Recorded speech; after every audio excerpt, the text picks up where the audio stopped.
প্ৰিয় বন্ধু বান্ধৱীসকল, আপোনালোকে আপোনালোকৰ নিজৰ মোবাইল ৰিচাৰ্জ গুগল পে' বা ফোনপে'ৰ পৰা আপোনালোকে ৰিচাৰ্জ কৰে নেকি? জিৰ' নাম্বাৰে হওক বা এয়াৰটেল নাম্বাৰে। মই ইয়াত যিটো এক্সট্ৰা যিটো চাৰ্জ কাটে, মই আপোনালোকক দেখুৱাম। গুগল পে'ৰ পৰা মই আপোনালোকক ৰিচাৰ্জ মই কৰি দেখুৱাম, চাব। এতিয়া মই এটা নাম্বাৰ, মোৰ নিজৰ নাম্বাৰ এটা মই চিলেক্ট কৰি লৈছোঁ। এইটো মোৰ নিজৰ নাম্বাৰ মই চিলেক্ট কৰিছোঁ 349টো মই চিলেক্ট কৰিছোঁ। পেকেজটো দেখিছে, 349টো চিলেক্ট কৰিলে 359 যে 350 টকা 90 পইচা এক্সট্ৰাকৈ কাটিছে। 1 টকা 90 পইচা বেছিকৈ কাটিছে, দেখিছে। মই এয়াৰটেল নাম্বাৰটোকো, এইটো এয়াৰটেল নাম্বাৰ, মই জিৰ' নাম্বাৰো ৰিচাৰ্জ কৰি দেখুৱাম বা ফোনপে'ৰ পৰা আপোনালোকক মই ৰিচাৰ্জ কৰি দেখুৱাম, চাব। দেখিছা, এতিয়া ফোনপে' মই চিলেক্ট কৰিছোঁ। সেইটো ফোনপে' হয়। তাৰপিছত মোৰ ফোনপে'ৰ পৰা আপোনাক মই ৰিচাৰ্জ দেখুৱাম, চাব। Recharge mobile recharge. এতিয়া মই ইয়াত চিলেক্ট কৰিম, মই নিজৰ নাম্বাৰটোৱে কৰিম, এয়াৰটেল নাম্বাৰটোকে কৰিলোঁ। 349টোক মই চিলেক্ট কৰি লৈছোঁ, ধৰি লওক। দেখিছে 349টো, এতিয়া 349 এক্সট্ৰাকৈ 3 টকা এটা কাটিছে, 3 ৰুপিজ এটা এক্সট্ৰাকৈ কাটিছে, দেখিছে। মই আপোনালোকক ক'ব বিচাৰিছোঁ, এনেকুৱা এটা প্লেটফৰ্ম আপোনালোকক মই আজি মই ক'ম, দেখুৱাম আপোনালোকক। তাৰপৰা এক্সট্ৰা যিটো আপোনালোকৰ যিটো পইচা কটাটো বাদেই, কিন্তু আপোনালোকে এক্সট্ৰাকৈ এটা পাবহে, এক্সট্ৰাকৈ ইনকম পাবহে। সেই এপ্লিকেশ্যনটোৰ নাম হৈ গ'ল কি, এইটো জাষ্ট পে'। এইটো এটা যেনেকৈ আপোনালোকৰ গুগল পে' হওক, ফোনপে' হওক, আমি এতিয়া ৰিচাৰ্জ কৰিবৰ কাৰণে গুগল পে'টোক আমি যে এটা প্লেটফৰ্ম হিচাপে ব্যৱহাৰ কৰিছোঁ, বা ফোনপে'টোক যেনেকৈ ব্যৱহাৰ কৰিছোঁ, ঠিক তেনেকুৱা ধৰণৰ এটা প্লেটফৰ্ম হয় জাষ্ট পে'। যিকোনো আপুনি যে ৰিচাৰ্জ কৰিব পাৰে। আপুনি বাইকৰ আপুনি ইনষ্টলমেণ্ট দিব পাৰে, বা কাৰ চব দিব পাৰে। আপুনি ৰেফাইল কৰি কিনে আপুনি এটা ইনকম ল'ব পাৰে। আপুনি mobile recharge, dish TV, Google pay', আপুনি পষ্টপেইড মোবাইলৰ হওক, electricity bill, LPG gas, bus insurance, LIC, এনেকুৱা বহুত ধৰণৰ আপোনালোকে এইবিলাক আপোনালোকে পাই থাকিব। মই এতিয়া আপোনালোকক দেখুৱাম। এতিয়া মই আপোনালোকৰ লাইভ দেখুৱাম, মোৰ মোবাইল ৰিচাৰ্জ কৰি পিনি দেখুৱাম। মই আজি মোৰ মোবাইল ৰিচাৰ্জ শেষ হ'বলৈ হৈছে। মই ইয়াৰ পৰা ৰিচাৰ্জ কৰি দেখুৱাম, চাব।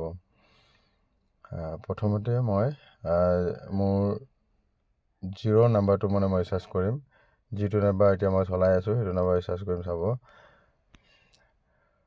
9365866860,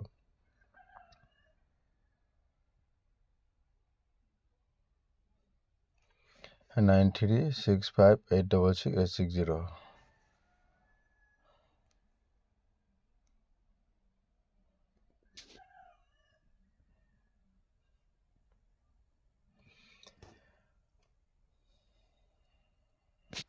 আহিলে, এতিয়া মই চিলেক্ট কৰিবলৈ, পেকেজ চিলেক্ট কৰিব লাগিব। মই যিকোনো এটা পেকেজ চিলেক্ট কৰিম। মই এতিয়া 299 মই চিলেক্ট কৰিলোঁ, ধৰি লওক। 299 চিলেক্ট কৰিলে 1.5 GBকৈ পাম, 28 দিনৰ কাৰণে হ'ব। মই এইটো চিলেক্ট কৰিছোঁ, ধৰি লওক। এইটো চিলেক্ট কৰিলোঁ, চাব। ইয়াত দেখিছে,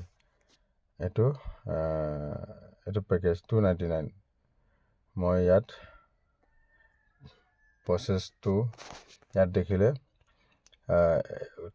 এইটো দেখিছে, গোটেইখিনি তলত দেখিছে আপোনালোকে, গোটেই বস্তুটো মেইন বস্তুটো এইটো। এতিয়া মই ৰিচাৰ্জ এমাউণ্টটো যে 299 মই ৰিচাৰ্জ কৰিম। মোৰ ৱালেটত 4 পইচা এটা জমা হৈ আছে। এতিয়া হৈ গ'ল কি, মই ইয়াত কমিশ্যন পাইছোঁ 1 টকা 52 পইচা। টকা কমিশ্যন পাইছোঁ। তাৰ লগত মোৰ এই 4 পইচাটো প্লাছ হৈ কিনে মোক কাটিছে কিমান চাব, 297 টকা 44 পইচা কাটিছে। কিমান টকা মানে যে মোৰ কমি গৈছে চাওক, সেইটো কমিশ্যন। মই এইটো ৰিচাৰ্জ কৰিম, আপোনাৰ লাইভ দেখুৱাই আছোঁ।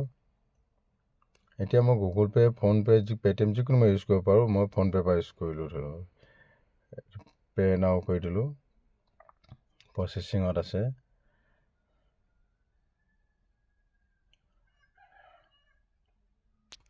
সেইটো এতিয়া মই আকৌ পে' কৰি দিলোঁ।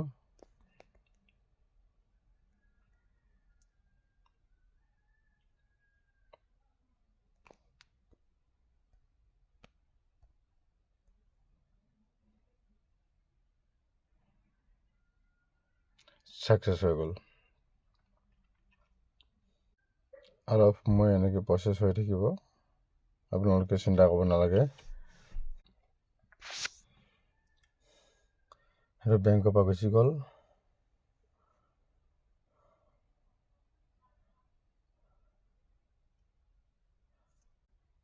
এইটো ৰিচাৰ্জ মোৰ ছাকচেছ হ'ল বুলি মেছেজটো আহিছে। চাওক, 299 ৰিচাৰ্জ সফল হৈছে 0 নাম্বাৰত, দেখিছে কথাটো। সেইটো আপোনালোকেও এই এপ্লিকেশ্যনটো ব্যৱহাৰ কৰি আপোনালোকৰ নিজৰ টকা বচাব পাৰে।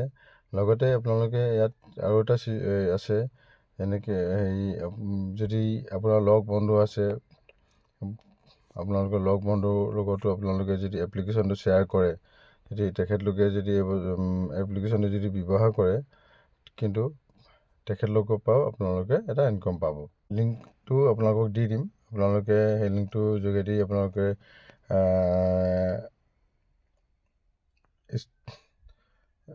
এপ্লিকেশ্যনটো ডাউনলোড কৰি আপোনালোকে এনেকুৱা ধৰণৰ সুবিধাবিলাক লওক। কণ্টেক্ট নম্বৰ দিয়া থাকিব, আপোনালোকে যদি প্ৰয়োজন হ'লে আপোনালোকে মোক ফোন কৰি জানিব পাৰিব।